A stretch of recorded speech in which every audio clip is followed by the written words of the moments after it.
Адамга өң чыгарган мүчөнүн бирөө каш болуп, каш адамдын маңдайындагы кабактын үстүнө бүткөн жээк жүн. Сынчылар каш сыягынан сулуулуктун сынын көргөн.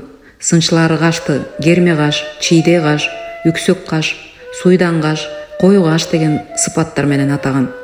Каштын түсүнө, каралыгына көз салган. Керме каш менен чийде каш, кара каш сулуулукту көрсөткөн. Каш менен көз жыйында болсо, башкасы базарда. Адамдын көркү баш болот, кабактын көркү каш болот деген сындар макалга айланган. Адамдын сыны нас менен, маңдайдын сыны каш менен дегенде каш сулуулуктун сыны болгон. Кыз кезинде канекейдин сулуулугун кашынан, ботодой бели ийилип, чийде кашы чийилип деп сүрөттөлгөн.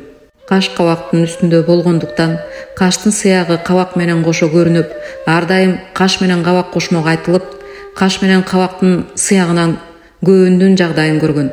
Каш кабагын ачпоо, каш кабагына багуу деген сөз айкаштары көөнүн ачпоо, көөнүнө багуу деген маанилерде каштан көөн көрүнүп турган. Каш серптүү тийишүү көөнүн туюнтканы. Каш жана кабак өлчөм сөз катары колдонулуп, каш какканча, каш кабактын астында, каш кабактын ортосунда, ажал менен азап каш кабактын ортосунда деген сыяктуу өлчөмдөр көз менен каштын аралыгын элестете айтылган өлчөм сөздөр болгон. Каш сыягына карап, адамдын кыялы ооматына жоромол айткан.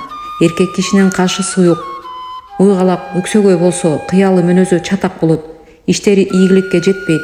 Керме каш, чийде каш ургачылардын мүнөзү жагымдуу, жайдары болот, талайлуу келет. Каштын ичинде калы бар ургачылар ырыска шерик, каштын сыртында калы барлары коромжуучул, эркектердин кашында калы болсо колу жоомсуз келет деп жоороган. Кармыштайгин Макелек Өмүрбай уулу, кыргыз сынчылык жана көчөт маданияты.